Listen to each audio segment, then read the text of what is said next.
اعوذ باللہ من الشیطان الرجیم بسم اللہ الرحمن الرحیم نحمدہ ونصلی علی رسولہ الکریم اما بعد اعوذ باللہ من الشیطان الرجیم بسم اللہ الرحمن الرحیم۔ سامعین ناظرین، آج ہم آپ کو حضور نبی کریم صلی اللہ علیہ وآلہ وسلم کی بعثت سے پہلے اور بعد کے واقعات سے کے حالات سے آپ کو آگاہ کریں گے۔ اللہ تعالیٰ ہم سب کو اس کو سمجھنے اور اس پر عمل کرنے اور حضور نبی کریم صلی اللہ علیہ وآلہ وسلم کے اسوہ حسنہ کو اپنانے کی توفیق عطا فرمائے، آمین ثم آمین۔ حضور نبی کریم صلی اللہ علیہ وآلہ وسلم کی بعثت سے پہلے قریش نے لوگوں پر حج کے متعلق مختلف قسم کی پابندیاں عائد لگا رکھی تھی، کیونکہ وہ اپنے آپ کو ان سب سے بالا تر سمجھتے تھے۔ گو کہ فریضہ حج بھی ان چیزوں میں سے ایک تھا جو کہ دین ابراہیمی میں لوگوں کی تحریف اور تبدیلی سے بچا ہوا تھا۔ 9 ذی الحج کو لوگ عرفات کے میدان میں اکٹھے ہوتے تھے، لیکن قریش اور ان کے حلیف قبائل کنانہ اور خزاع نے آپس میں فیصلہ کیا تھا کہ وہ وقوف کے لیے میدان عرفات میں نہیں جائیں گے اور نہ ہی طواف افاضہ کریں گے اور نہ ہی عذرائے غرور کسی مکان یا خیمہ میں احرام کی حالت میں داخل ہوں گے۔ وہ صرف چمڑے کے بنے ہوئے خیموں کے سایہ میں بیٹھ سکتے ہیں۔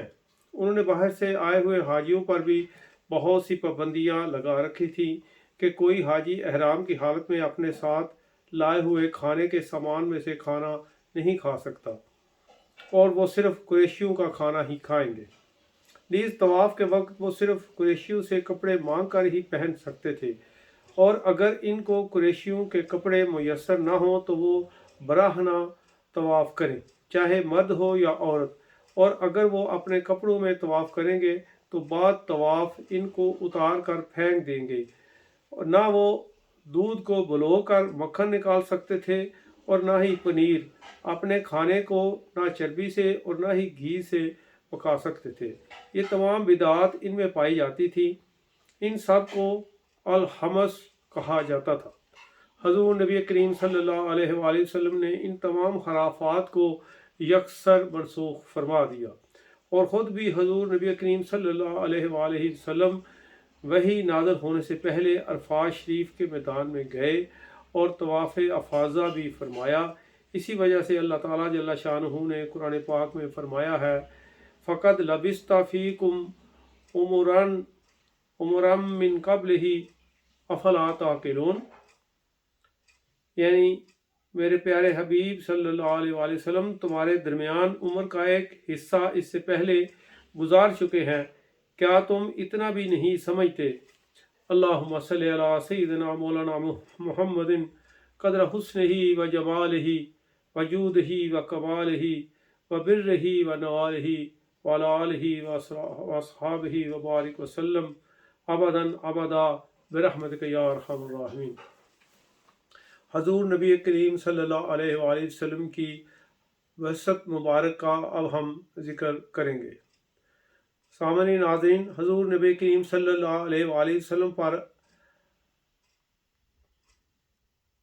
نبوت تو ازل سے ہی آپ کو عطا فرما دی گئی تھی۔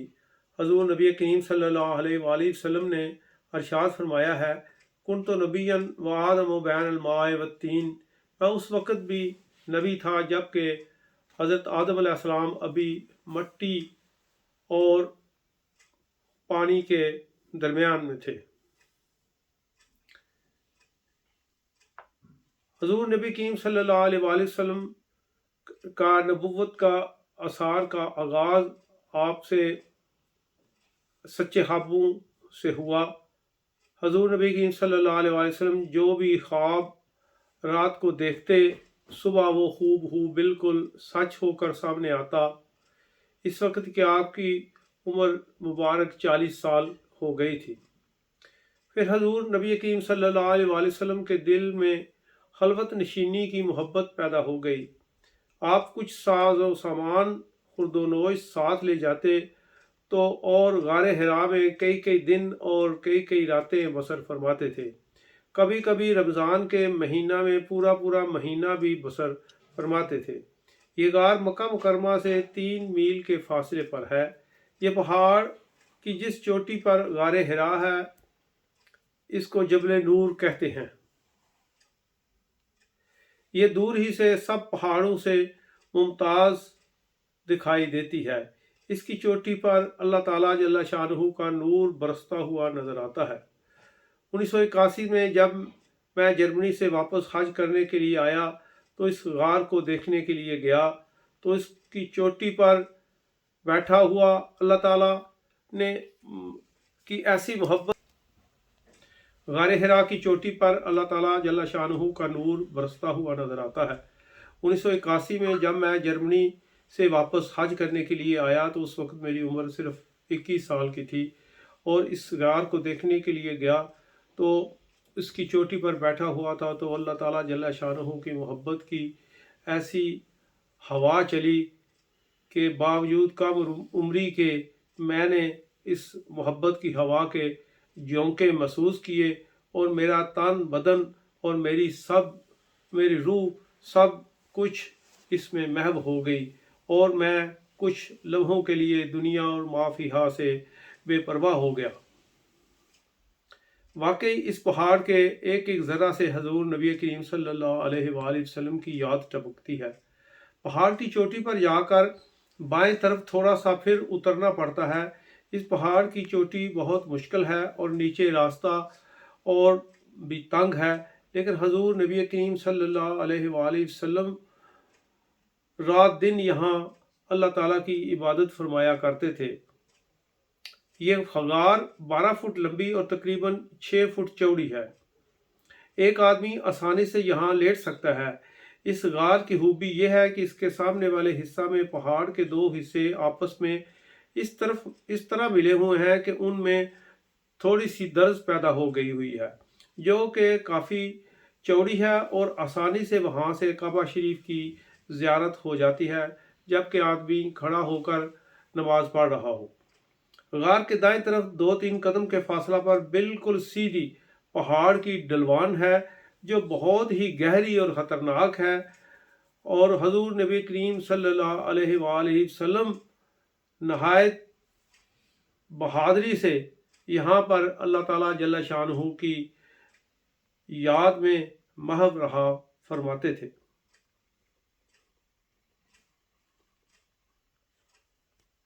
وہ وقت جو حضور نبی کریم صلی اللہ علیہ وآلہ وسلم نے یہاں گزارا اللہ تعالیٰ جل شانہ کی یاد میں، وہ راز و نیاز، وہ دل ربائیاں، وہ کیفیتیں، کوئی اس کا کیا اندازہ لگا سکتا ہے۔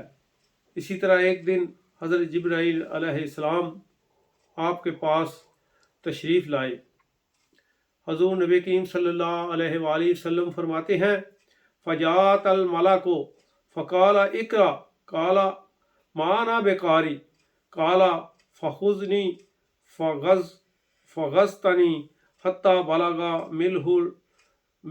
منی الجہد ثم ارسلنی فقال اقرأ قلت ما انا بقاری فاخذنی فاعطنی ثانیۃ حتی بلغ منی الجہد ثم ارسلنی فقال اقرأ فقلت ما انا بقاری فاخذنی فغتنی الثالثۃ ثم ارسلنی فقال اقرأ بسم ربک الذی خلق خلق الانسان من علق اقرأ وربک الاکرم الذی فرج بها رسول اللہ صلی اللہ علیہ وآلہ وسلم۔ ترجمہ: پھر حضور نبی کریم صلی اللہ علیہ وآلہ وسلم فرماتے ہیں کہ میرے پاس غار میں فرشتہ حاضر ہوا اور کہا پڑھیے۔ آپ نے جواب دیا میں پڑھنے والا نہیں ہوں۔ پھر اس فرشتہ نے مجھے پکڑا، مجھے اپنے سینہ سے لگا کر خوب بھینچا یہاں تک کہ مجھے اس کے زور سے بھینچنے سے تکلیف محسوس ہوئی۔ پھر مجھے چھوڑ دیا اور دوبارہ کہا پڑھیے۔ میں نے پھر کہا میں پڑھنے والا نہیں ہوں۔ اس نے دوبارہ مجھے پکڑا اور اپنے سینے سے لگا کر زور سے بھینچا کہ مجھے بھینچنے سے درد محسوس ہوئی۔ پھر مجھے چھوڑ دیا اور کہا پڑھیے۔ میں نے کہا میں پڑھنے والا نہیں ہوں۔ اس نے تیسری بار مجھے پکڑا اور اپنے سینے سے لگا کر زور سے بینچا، یہاں تک کہ اس کے بینچنے سے مجھے درد محسوس ہوئی اور مجھے چھوڑ دیا، اور تیسری بار مجھے کہا، آپ پڑھیے اپنے رب کے نام سے جس نے سب کو پیدا فرمایا، پیدا کیا انسان کو جمے ہوئے خون سے۔ پڑھیے، آپ صلی اللہ علیہ وآلہ وسلم کا رب بڑا کریم ہے جس نے علم سکھایا قلم کے واسطہ سے، اسی نے سکھایا انسان کو جو وہ نہیں جانتا تھا۔ یہاں یہ غور طلب بات ہے کہ جب تک حضرت جبرائیل علیہ السلام صرف اقرا کہا کہ آپ پڑھیے، تو حضور نبی کریم صلی اللہ علیہ وآلہ وسلم نے جواب میں فرمایا، ما انا بقاری، یعنی میں پڑھنے والا نہیں ہوں۔ بعض ہمارے سادے دوست اس کا یہ ترجمہ کرتے ہیں کہ میں، نعوذ باللہ، آپ نے فرمایا کہ میں پڑھا ہوا نہیں ہوں۔ نہیں، ان معنوں میں اور ان معنوں میں بہت زیادہ فرق ہے۔ اور جب فرشتے نے کہا اقرا بسم ربک الذی خلق، کہ اپنے رب کے نام سے پڑھیے، جب فرشتے نے آپ کے رب کا نام لے کر آپ سے پڑھنے کی درخواست کی تو آپ نے فوراً پڑھنا شروع کر دیا۔ اس کے بعد حضور نبی کریم صلی اللہ علیہ وآلہ وسلم گھر تشریف لے گئے۔ وَرَجَعَ بِهَا رسول اللہ صلی اللہ علیہ وآلہ وسلم يَرْجِفُ فَوَادَهُ وَدَخَلَ عَلَى خدیجة بنت خویلد رضی اللہ تعالی عنہا فقال زملونی زملونی فزملوه حتى ذهب عنه الروع فقال لخدیجة واخبرها الخبر لقد خشیت على نفسی فقالت خدیجة قل والله ما يحزيك الله ابدا انك لتصل الرحمة وتحمل القلى وتكسب المعاد ومرض تقضي ضعيفا تعين على نوائب الحق۔ ان آیات کو سن کر محفوظ کر کے آپ صلی اللہ علیہ وآلہ وسلم واپس گھر تشریف لائے۔ حضور نبی کریم صلی اللہ علیہ وآلہ وسلم کا دل مبارک کانپ رہا تھا۔ آپ ام المومنین حضرت خدیجہ الکبریٰ رضی اللہ تعالیٰ عنہا کے پاس تشریف لائے اور فرمایا، مجھے چادر اڑا دو، مجھے چادر اڑا دو۔ زملونی، اس کا مطلب ہے آپ مجھے چادر اڑا دے، یعنی حضور نبی کریم صلی اللہ علیہ وآلہ وسلم اپنی ازواج مطہرات کے ساتھ بھی بہت محبت کے ساتھ گفتگو فرمایا کرتے تھے۔ پس انہوں نے حضور نبی کریم صلی اللہ علیہ وآلہ وسلم کو چادر اڑا دی، یہاں تک کہ وہ ہراس دور ہو گیا۔ حضور صلی اللہ علیہ وآلہ وسلم نے حضرت خدیجہ رضی اللہ تعالیٰ عنہا کو سارا ماجرا سنایا اور فرمایا، مجھے اپنے بارے میں ڈر لگ رہا ہے۔ حضرت خدیجہ الکبریٰ رضی اللہ تعالیٰ عنہا نے عرض کی، ہرگز نہیں، خدا کی قسم اللہ تعالیٰ آپ کو کبھی بے آبرو نہیں کرے گا۔ آپ قریبی رشتہ داروں کے ساتھ صلہ رحمی فرماتے ہیں، کمزوروں اور ناتوانوں کا بوجھ اٹھاتے ہیں، جو مفلس نادار ہو اس کو آپ اپنی نیک کمائی سے حصہ عطا فرماتے ہیں، مہمان کی مہمان نوازی فرماتے ہیں، حق کی وجہ سے کسی پر کوئی مصیبت آ جائے تو آپ اس کی مدد اور دستگیری فرماتے ہیں۔ اللہ تعالیٰ جل شانہ کے جو انبیاء علیہ السلام ہوتے ہیں ان میں اپنی نبوت کا عرفان اللہ تعالیٰ کی طرف سے پیدا ہوتا ہے، اور اس سے پہلے بھی کئی شجر و حجر آپ کو السلام علیکہ یا رسول اللہ کہا کرتے تھے صلی اللہ علیہ وسلم۔ اور جب یہ قرآن پاک قلب انور پر نازل ہوا تو اس قرآن کی ہیبت جس سے پہاڑ لرز لرز جائیں کو سوائے نبی کریم صلی اللہ علیہ وآلہ وسلم کہ اور کون اٹھا سکتا تھا؟ یعنی اللہ تعالیٰ کے کلام کو سوائے انبیاء کے اور کوئی نہیں سہار سکتا۔ اللہ تعالیٰ جل شانہ قرآن پاک میں فرماتے ہیں، لو انزلنا هذا القرآن على جبل لرأيته خاشعا متصدعا من خشیۃ اللہ، اگر ہم اس قرآن کو پہاڑ پر نازل کرتے تو آپ صلی اللہ علیہ وآلہ وسلم دیکھتے کہ وہ اللہ تعالیٰ کی ہیبت سے پھٹ کر ریزہ ریزہ ہو جاتا۔ وہ قلب نازک اس قرآن پاک کے اترنے سے لرز لرز کیا ہوگا۔ علامہ بدرالدین عینی رحمۃ اللہ علیہ فرماتے ہیں کہ حضور صلی اللہ علیہ وآلہ وسلم کو اس بار پر اندیشہ ہوا کہ اس بار عظیم کی ذمہ داریوں کے آپ صلی اللہ علیہ وآلہ وسلم کیوں کر متحمل ہو سکیں گے، اور وہی کہ اس بار گراں کو آپ صلی اللہ علیہ وآلہ وسلم کیوں کر اٹھا سکیں گے۔ حضرت خدیجہ الکبریٰ رضی اللہ تعالیٰ عنہا کے ایک چچا زاد بھائی ورقہ بن نوفل تھے جو بتوں کی پوجا نہیں کرتے تھے اور تلاش حق میں کئی ممالک بھی ہو آئے تھے۔ انہوں نے عیسائیت قبول کر لی تھی اور عبرانی زبان پر بھی مہارت حاصل کر لی تھی، اور انہوں نے انجیل کو بھی پڑھا ہوا تھا۔ حضرت خدیجہ الکبریٰ رضی اللہ تعالیٰ عنہا حضور نبی کریم صلی اللہ علیہ وآلہ وسلم کو لے کر ان کے پاس تشریف لائیں اور ان سے سارا ماجرا عرض کیا۔ آپ نے فرمایا، اے میرے چچا کے بیٹے، حضور صلی اللہ علیہ وآلہ وسلم کی بات سنو۔ انہوں نے کہا کہ آپ صلی اللہ علیہ وسلم کو کیا نظر آیا ہے؟ آپ صلی اللہ علیہ وآلہ وسلم نے ان سے سارا ماجرا بیان فرما دیا۔ ورقہ بن نوفل نے کہا، یہ وہی ناموس یعنی حضرت جبرائیل علیہ السلام ہیں جن کو اللہ تعالیٰ جل شانہ نے حضرت موسیٰ علیہ السلام پر اتارا تھا۔ اے کاش میں اس وقت جوان ہوتا، زندہ ہوتا، جبکہ آپ کی قوم آپ کو مکہ سے نکالتی۔ حضور نبی کریم صلی اللہ علیہ وآلہ وسلم نے پوچھا، کیا میری قوم مجھے نکال دے گی؟ ورقہ بن نوفل نے کہا کہ جو چیز آپ لے کر تشریف لائے ہیں وہ کوئی بھی لے کر آیا اس کی قوم نے اس کو نکال دیا۔ اے کاش میں اس وقت زندہ ہوتا اور آپ کی پرزور مدد کرتا۔ اس کے بعد ورقہ بن نوفل زیادہ دیر زندہ نہ رہے۔ کچھ عرصہ کے لیے وحی مبارک کا سلسلہ رک گیا۔ اس عرصہ کو فطرت الوحی کہا جاتا ہے۔ وہ دل جو وحی کی لذت سے آشنا ہو چکا تھا، آپ پھر اس کے انتظار میں دن رات بے چین رہنے لگیں۔ اللہ تعالیٰ جل شانہ نے اپنے پیارے حبیب صلی اللہ علیہ وآلہ وسلم کو یوں بے قرار دیکھا تو دوبارہ وحی کا سلسلہ شروع فرما دیا۔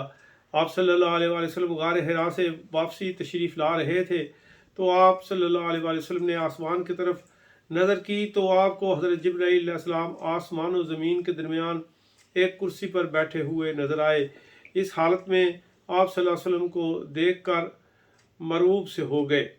جب حضور نبی کریم صلی اللہ علیہ وسلم گھر تشریف لائے تو چادر لے کر لیٹ گئے تو آپ صلی اللہ علیہ وسلم پر اللہ تعالیٰ جل شانہ نے وحی نازل فرمائی، یا ایھا المدثر، اے چادر میں لپٹے ہوئے، قم فانذر، آپ اٹھیے اور لوگوں کو ڈرائیے، وربک فکبر، اور اپنے پروردگار کی بڑائی بیان کیجیے، وثیابک فطہر، اور اپنے لباس کو پاک صاف رکھیے، والرجز فہجر، اور بتوں سے حسب سابقہ آپ دور رہیے۔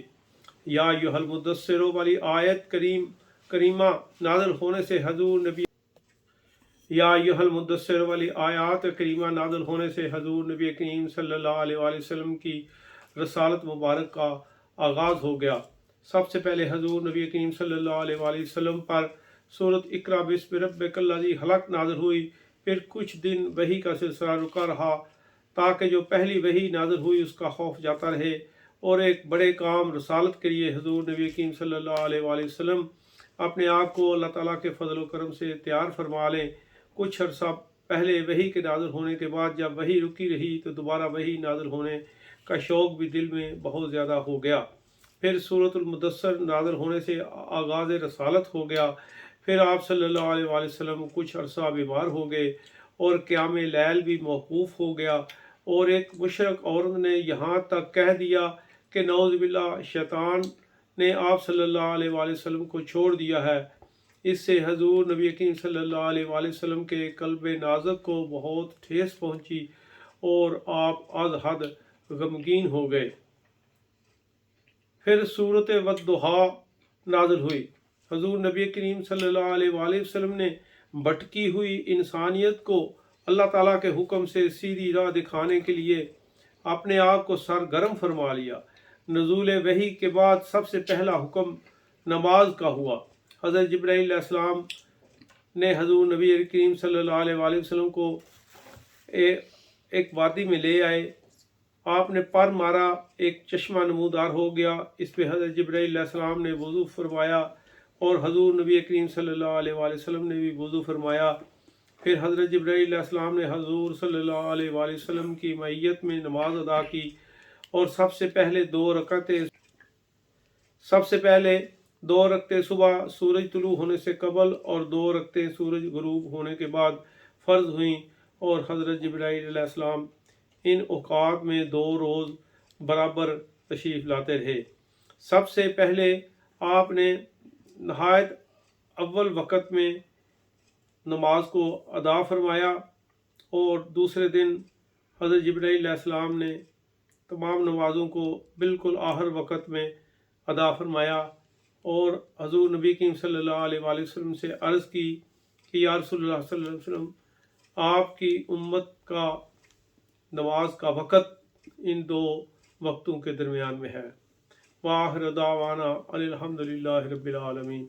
سامعین کرام، حضور نبی کریم صلی اللہ علیہ وآلہ وسلم کی سیرت طیبہ سے خود بھی آگاہ ہوں اور دوسروں کو بھی آگاہ کرنے کے لیے ہمارے چینل کو زیادہ سے زیادہ لائک کریں۔ السلام علیکم ورحمۃ اللہ۔